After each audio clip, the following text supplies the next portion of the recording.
श्री स्वामी समर्थ महाराज. सुरुवात तुम्ही, शेवट तुम्ही असता, सुखाला काही अंत नाही. सुरुवात तुम्ही असता, सुखाला काही अंत नाही. तुम्ही आहात ना स्वामी पाठीशी, मग कशाचीही मला खंत नाही. तुम्ही आहात ना स्वामी पाठीशी माझ्या, मग कशाचीही खंत नाही. स्वामींच्या गोड नामस्मरणाने आजच्या व्हिडिओला सुरुवात झालेली आहे. त्यामुळे आजचा दिवस हा आनंदातच जाणार आहे. तसेच स्वामी आज सर्व भक्तांना सांगतात की तुला यशस्वी व्हायचं आहे. ठाऊक आहे आम्हाला आणि तू होणारही आहेस, हा विश्वासही आहे आमचा. पण तरीही हे आयुष्य जगत असताना तू अध्यात्माची वाट धर. तू काय करतो, तू का करतो आणि तुला नेमकं काय करायला हवं आहे हे शिकवण्याचं काम हे अध्यात्म करणार आहे. तुला घडवण्याचं काम अध्यात्म करणार आहे. म्हणूनच तू अध्यात्माची दोर धरून आयुष्याची सुरुवात कर. मग बघ तुझं आयुष्य कसं प्रकाशमय होतं. तुझी आध्यात्मिक प्रगती झाली की तुझी सांसारिक प्रगती ही कशी होते हे तुला समजणारही नाही. अरे, अध्यात्मामुळे तुला सगळ्या काही गोष्टी अशक्य होणार आहेत. त्याच्यासाठी स्वामी काय सांगतात ते आता आपण जाणून घेऊया. आता ज्यांनी 222 हा नंबर निवडला आहे अशा भक्तांना स्वामी सांगू इच्छितात की अरे, जीवनात सुख आणि दुःख जास्त अंतर नसतं. जीवनात सुख आणि दुःख यात जास्त अंतर नसतं. तुझ्या मनाला भावलं तर त्याला सुख म्हणतात. तुझ्या मनाला भावलं तर त्याला सुख म्हणतात आणि जर नाही भावलं तर त्याला दुःख म्हणतात.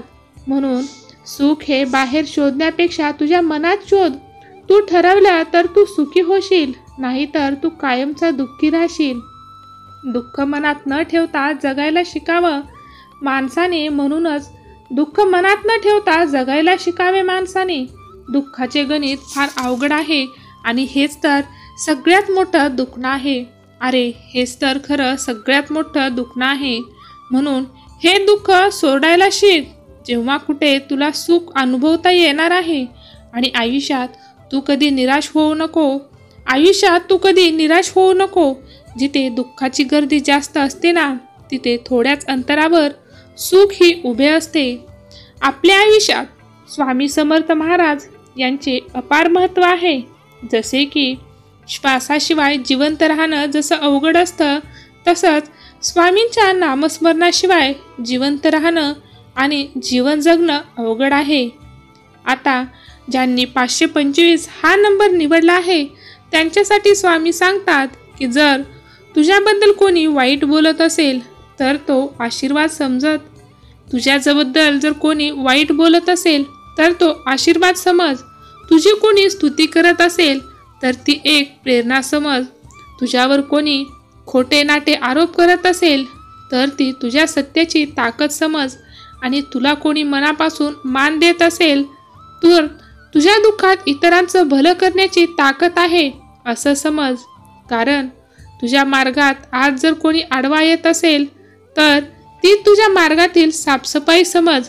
जर कोणी उगाचच तुझ्याशी असलेलं नातं तोडून टाकत असेल तर तो तुझ्या नम्रतेचा विजय समज. जेव्हा तुझ्या वर्तनाची कसोटी लागते तेव्हा तू तुझ्या जीवनाच्या योग्य मार्गावर चालत आहेस असं समज.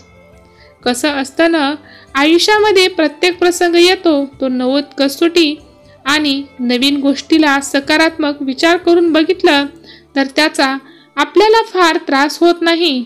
म्हणून जी काही गोष्ट घडत आहे मग ती सकारात्मक असू दे किंवा नकारात्मक असू दे, त्यातून तुला फक्त आणि फक्त सकारात्मकच विचार घ्यायचा आहे. कारण हा सकारात्मक विचार तुला पुढे जाण्यासाठी एक प्रकारची प्रेरणा देत असतो. जेव्हा जेव्हा तू नकारात्मक विचार करतो तेव्हा त्या क्षणाला तू हारून जातो आणि पुढे उभारण्याची ताकद तुझ्यामध्ये शिल्लक राहत नाही.